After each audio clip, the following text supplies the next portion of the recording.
Imagine waking up one day and discovering that beneath the water where you fish, there is an entire city. Streets, temples, statues, and secrets of a civilization that vanished more than 1,600 years ago. This is not science fiction. This actually happened. And what the divers found in the depths of the Mediterranean Sea changed everything we thought we knew about the ancient world. If you haven't subscribed to the channel yet, do it right now. Every single day there's a story just like this one waiting for you here. Hit that red button and turn on notifications. You will not want to miss the next video. It was the year 1996. A French diver named Frank Goddio was on a routine expedition in the waters off Egypt, near the modern city of Alexandria. The water was murky, dark, and visibility was almost zero. But when Goddio descended to about 20 feet below the surface, he saw something that stopped him completely cold. Right in front of his eyes was a massive stone column covered in coral and marine algae. Then another one, and another. And that's when he realized he was not looking at natural formations on the ocean floor. He was looking at the remains of an entire city. The city was Heracleion, also known as Thonis by the ancient Egyptians. It was founded around 800 BC and was, for centuries, the greatest gateway port between Egypt and the Mediterranean. Everything that entered or left Egypt passed through there. Gold, spices, slaves, grain, precious fabrics, and diplomatic secrets of entire empires. The city was so important that the Greeks turned it into legend. They said it was there that Helen of Troy and Prince Paris stopped before setting off the famous Trojan War. Heracleion was powerful, wealthy, and alive. Until it wasn't. Around the 8th century AD, something catastrophic happened. Earthquakes and tsunamis shook the northern coastline of Egypt.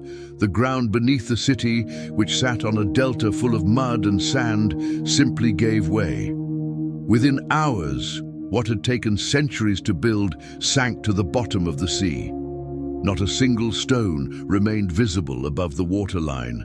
The city disappeared so completely that for more than 1,000 years, historians believed it was nothing but a myth. An invention of Greek poets, a beautiful legend with no basis in reality. But Goddio knew he was standing before something real. In the years that followed, he assembled one of the largest underwater archaeological expeditions in history. Divers, geologists, historians, and digital mapping specialists worked together for decades, sweeping the ocean floor inch by inch.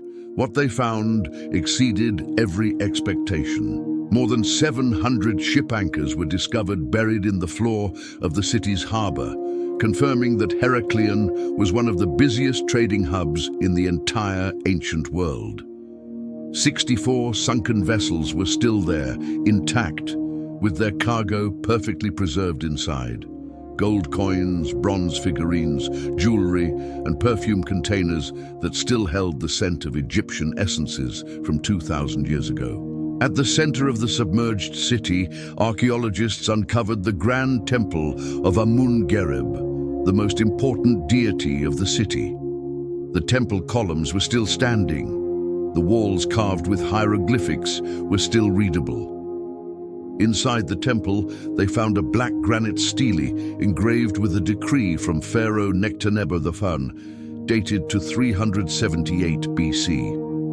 The decree stated that 10% of everything imported from Greece into Egypt had to be donated to the temple. This proves that Heracleion was not just a commercial port. It was also a religious and political center of enormous power. One of the most breathtaking discoveries was a colossal red sandstone statue representing the god Hapy, the deity of the Nile and of fertility. The statue stands 18 feet tall and is one of the largest ever found from ancient Egypt. It was lying on the ocean floor as if it had simply fallen asleep. Beside it, divers found equally massive statues of a pharaoh and a queen, also in perfect condition. The cold water and the silt of the ocean floor had acted as a perfect preservation chamber across all those centuries. But what impressed scientists the most was not the statues or the gold. It was the sheer number of everyday objects scattered throughout the city. Ceramic plates still holding traces of food, musical instruments, children's toys, carpenter's tools, leather sandals. It was as if the residents had stepped out for a walk and simply never came back. The city froze in time at the exact moment the ground gave way beneath it. Today, the excavations are still ongoing. Less than 5% of the city's full area has been explored so far. Scientists believe Heracleion may be far larger than anyone imagined, and that buried beneath the silt are manuscripts, libraries, and historical records that could rewrite major chapters of ancient Egyptian and Mediterranean history. Every dive is a journey back in time. Every stone removed is a page from a book humanity believed was lost forever. Heracleion did not sink because it was forgotten. It sank because the ground beneath it could no longer bear the weight of its own greatness. And now, more than 1,600 years later, it is coming back, piece by piece, statue by statue, secret by secret. The sea kept everything safe, and the divers are returning every piece to the story of humanity.